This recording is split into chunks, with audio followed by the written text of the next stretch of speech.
was I went door to door knocking. I proved to the people that I wanted to be mayor. I went to shadow different mayors around the state of Arkansas, did Zooms with other mayors out in other states to prove to the people that I was capable of running for this position and capable of doing the job.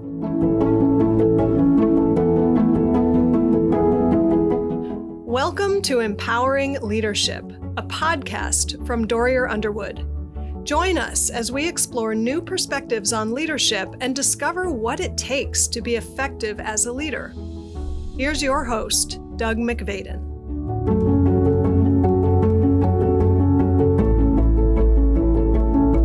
Coming up on Empowering Leadership, the amazing story of Jaylen Smith. What were you thinking of doing next when you were in high school? Being mayor of your city? That was his plan, and he made it come true. Join us.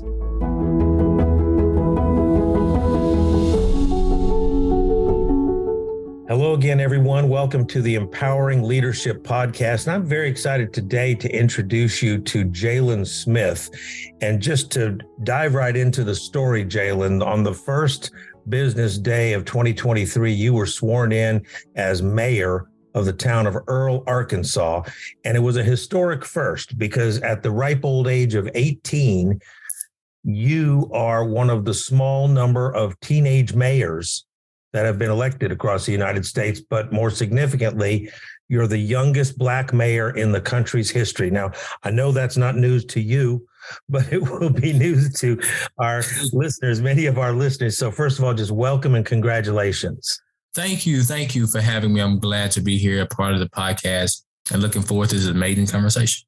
Yeah, well, so, talk to me about how it all started. What was the impetus? You're a high school student in your town and you look around and at some point you say, I've got to get involved. Take us through that process. When I was in high school, when I got to high school, my seventh grade year, I had two guys approach me, the founder of the student council and another guy. His name is Demetrius Johnson. The founder name is Mayor Smith. And they asked me to be a part of this organization called Student Council. And I'm like, what is it? What is it? Why do you want me to be a part of it? And I was like, okay, I'll get back with you tomorrow on my decision. Went home, looked in the mirror myself, and I was like, do you really want to do this?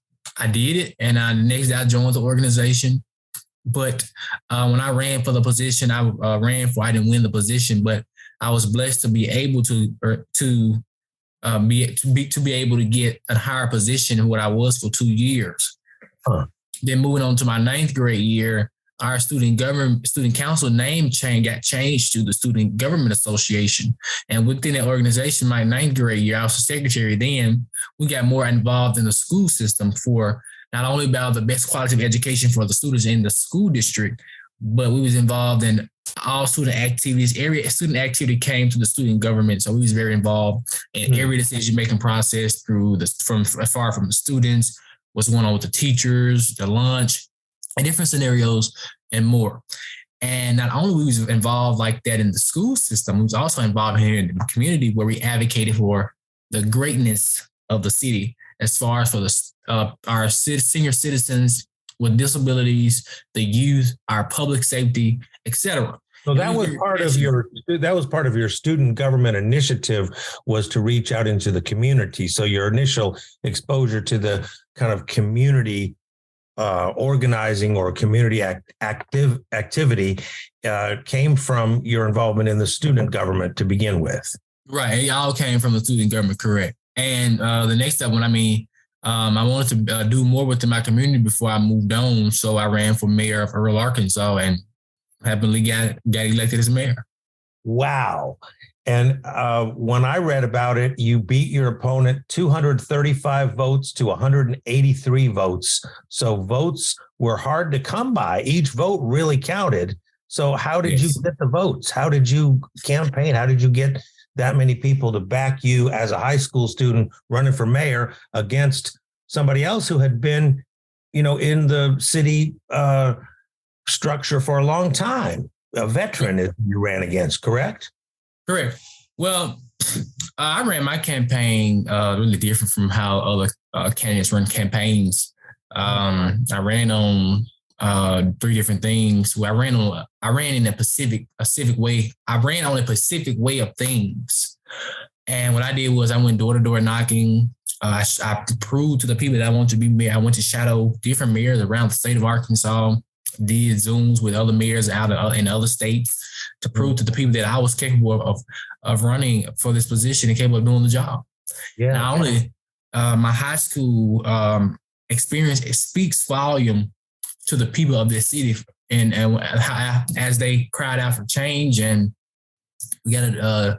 And throughout the time, I just had those conversations. I just met the people where they were, and so you really campaigned on specific issues, is what you're saying, including public safety and transportation and getting a grocery store. There's no grocery store in the whole town. Is that right? Correct. We don't have a grocery store. We did have a grocery store a few years back, but now we don't. Because my main points I ran on was public sector, economic development, and infrastructure. But I broke it down in a Pacific way out of those three principles. Specifics. Like if you're knocking on my door, what would you say to me? I say, well, so you're running for mayor. What are you going to do for me? What did you tell them? So when I knocked on doors, I told the people those three principles, and the Pacific things I told them was public safety, beautification, old housing, new houses, public transportation, grocery stores, streets, water system, sewer systems. So those were the specific key elements that I want to tackle out of those three principles as mayor. And so you won. And how has it been for you since you've been mayor? These first few weeks, tell me what's been most surprising to you so far. Being really busy. Extremely busy. That's what's been surprising, but I'm grateful, that our city's moving in the right direction with us, building partnership, building connection with big corporations so they can come in, possibly help us out, even though we still have issues that we have to face here. But with me, I'm going around traveling to different places to speak and build those relationships and build those connections with those CEOs and the people to help to see what ways they can help the city of Earle out.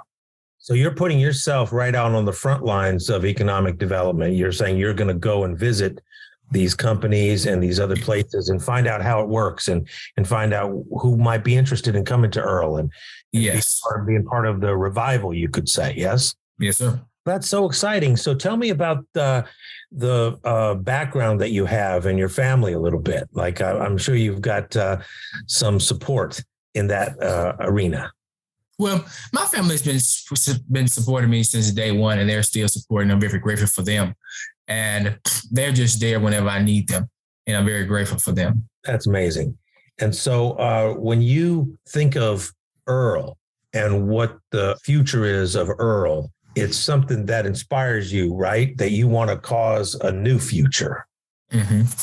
Tell me about that future, like your vision for what it could be. My vision of Earle, what Earle can be. The vision that I have for this city is the size of it's a city called West Memphis, Arkansas, that's literally 20 minutes away, in another city called Marion, Arkansas. I see this city of Earle, Arkansas, in 4 years, the half of those two cities, the economic development side of it. I see Earle the size of I see our economic development expanding. I see our infrastructure expanding in 4 years because of the of what's about to happen. I feel it's about to happen to us. We're just trusting the process, taking it slow, and we're still facing those issues face front that we have now.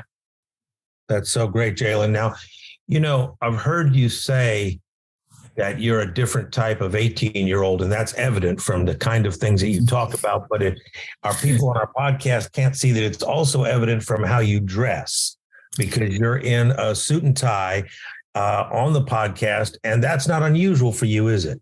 No, it's not. It's actually not. I was wearing suits when I was in high school, and it's just been a driven thing to me to wear suits and to dress basically where I want to go. It makes you feel a different way about yourself, doesn't it? Right. It makes me feel that I have some type of, I don't say some type, but it makes me feel like I have more value when I dress in a suit and tie. Well, I know what you mean. And people do respond to you differently, don't they? Yes. They respond to you in a professional way rather than a casual way. I think that's so smart for you to get that at your age. And it's not that dressing in a suit and tie is the right way to dress, but it is a professional way to dress that sort of answers a lot of questions. Then people don't have certain questions about you. Right. When did you decide to that? What was the thought process that made you, are you, are there any of your peers that dress like that with you, or were you always the only one? I was pretty much the only one to dress like this pretty often, because they didn't see it. A lot of kids didn't see my vision in high school about how I was dressing. And a lot of them still probably in there, as we call it down here, that childhood stages, which I was too. But my thought process and the way I was thinking was different from theirs. Well, it sure was. And so you were willing to be the only one. Didn't they make fun of you or laugh at you? But they did, right? I got all of that that backlash from them, and which I took it as a person, because I knew where I wanted to go, and I knew that it'll be a time that they'll need me before I need them. No, I want to unpack that. Though you said you knew there was a time that they would need you before you would need them. Now, tell me how you came to that. That is quite a statement. Because a lot of kids when I was in high school, when they talked about me, those kids was mainly didn't have a vision for themselves or and didn't know what they wanted to do. But I did. Anytime they needed something, they always come find me. If they get themselves some kind of trouble, they always come find me. How can they get out of trouble? Because when I was in high school, not only I was a high school student, but I was close with law enforcement, first responders, state representatives, people in the governor's cabinet. I was already close to those and had those connections. And so that's why I dressed like that as well to school. And a lot of people, when they came to school to visit school, they thought I was a teacher. And I appreciate those compliments from them. But I knew it was a time that I could make a difference by connecting with people and dressing the way I dress, because again, it showed me more value and people look at me different on why I dress. And again, I just basically dress like that because I dress based off where I wanted to go. That's so amazing. You dressed based on where you wanted to go, not based on how you feel that day, or what other people are dressing like, or what other people your age might approve of. Right. It really takes some courage to do that. Now, so it sounds to me like when people found out you were running for mayor, when I first read about you, I thought, wow, he must have taken people by surprise. But now that I'm hearing your story, I don't think they would have been very surprised to say that you're running for mayor. Is that right? No, it wasn't a surprise. Okay. Okay. And what did they think? Like, who did you tell first? Take us through that. How did you? It was really, it was some of my high school colleagues, and the second person I told was my godmom, and she was supportive to me. But it was really based on having that roundtable conversation with my student government colleagues, and we all was talking about what we wanted to do after we graduated high school. And when my president graduated, I was the secretary at the time. When he graduated, he became the first youngest city councilman here within the city of Earle, which he serves on the city council now, and he's 21 years old. And we asked to serve, basically serving together. I'm the mayor, he's on the city council. So we asked to stay working hand in hand. We're still close. And my other colleague, he's the guy that's the founder of it. He's on RCA, which is Rural Community Development, Rural Community Allowance through the state of Arkansas. And we're just kind of staying engaged, staying involved, and trying to making a difference not only in this community, but in the Delta here in Arkansas. Yeah, because my heart is here within the city of Earle, Arkansas. Very passionate, very dedicated, and committed to the city. Anything that we can do, I'm working in any fight, any obstacle that arises for us. We're fighting against that obstacle on the face front to get it addressed, so people can have the best. So people up here in Earle can have the best quality of living within this city. Yeah. And so when we're picturing Earle in our mind, what does it look like? What kind of land is it that it's the Delta, you said, so it must be flat. You're right. We're flat, and we are surrounded by a lot of farmland that we're hoping to get to expand on our economic development side of it. Yeah. And we're surrounded by lots of farmland. Okay. And we're praying and hoping that we can get some of that land and do and expand our economic development and our infrastructure. Yeah. And so that's part of the economic development. I can hear how that became one of the issues you decided to prioritize. Right. Also on the public safety side, that's top of your list. As I understand, that's very personal to you, right? Because of what happened in your life. Yes. Public safety is near and dear to my heart. Within our city, we have a full-time police department, but we don't have a full functioning 24/7 police department.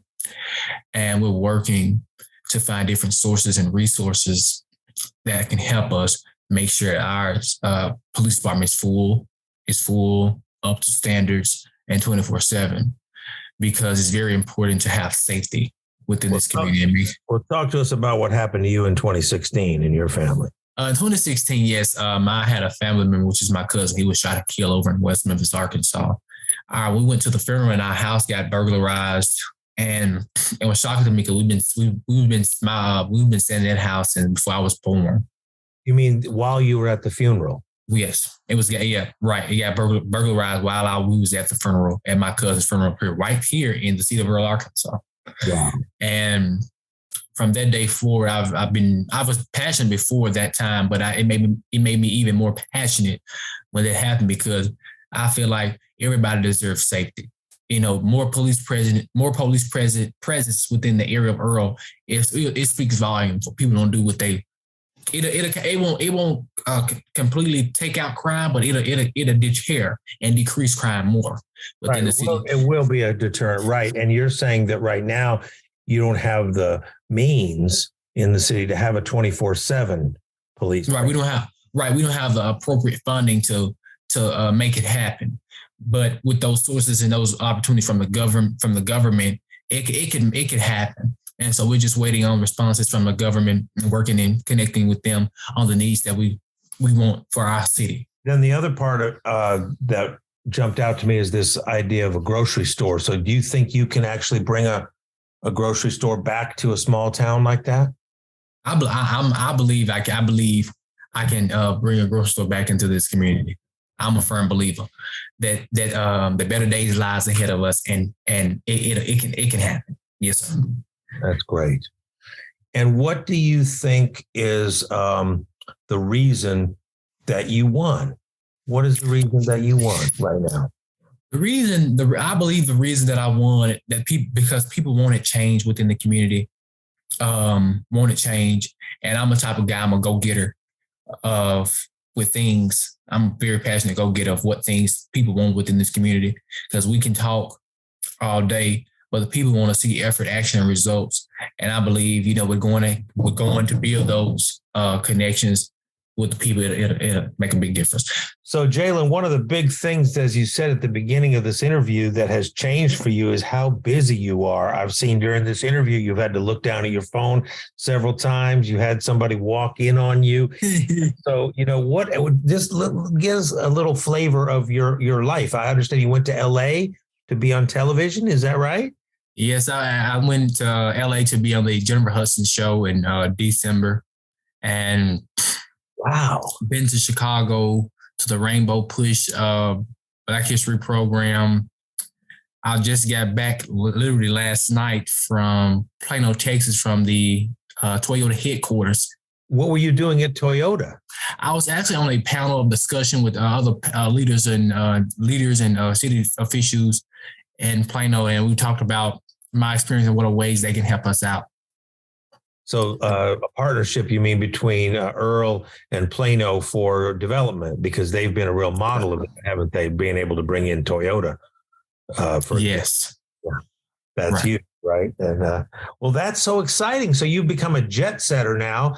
You went straight from being on the student government at Earle High School to being flown around to be on television. Do you think your personality has changed?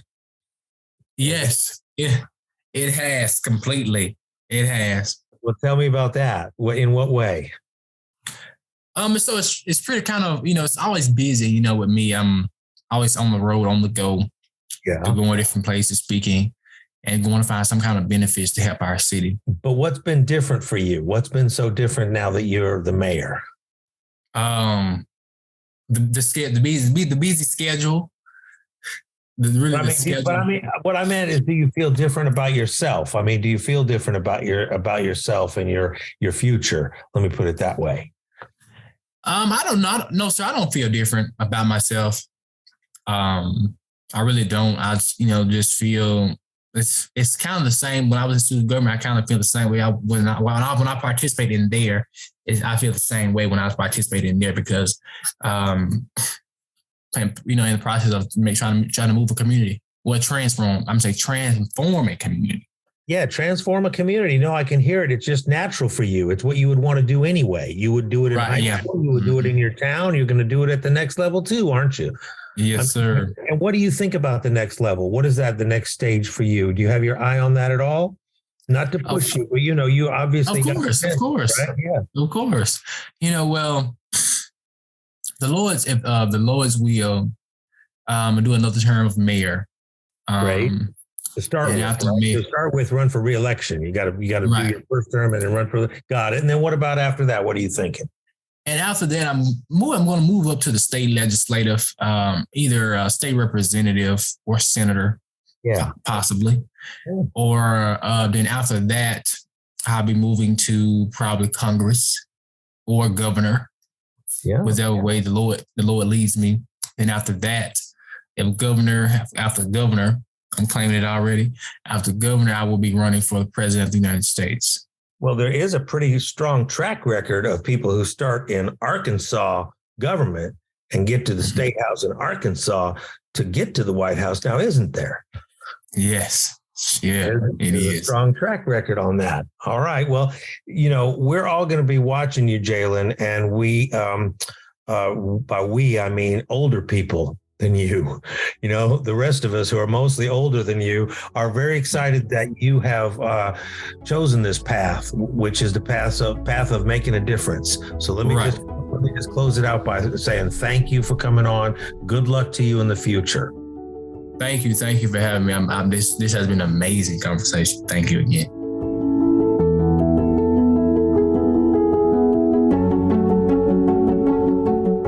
Thank you for listening to Empowering Leadership. If you enjoyed this episode, take a moment to subscribe for free on your favorite podcast platform. Give us a rating and a review so that other leaders like yourself can find us. Sign up for Dorrier Underwood's email newsletter by visiting us at dorrierunderwood.com. That's it for now. Go forth and be amazing and take good care of your people. Empowering Leadership is produced by Dorrier Underwood and Andy Go of Gojo Studios.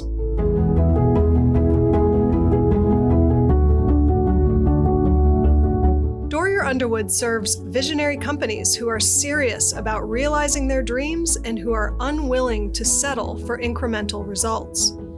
Our clients are looking for breakthrough results and a deeper sense of satisfaction and fulfillment. To learn more, visit us at dorrierunderwood.com.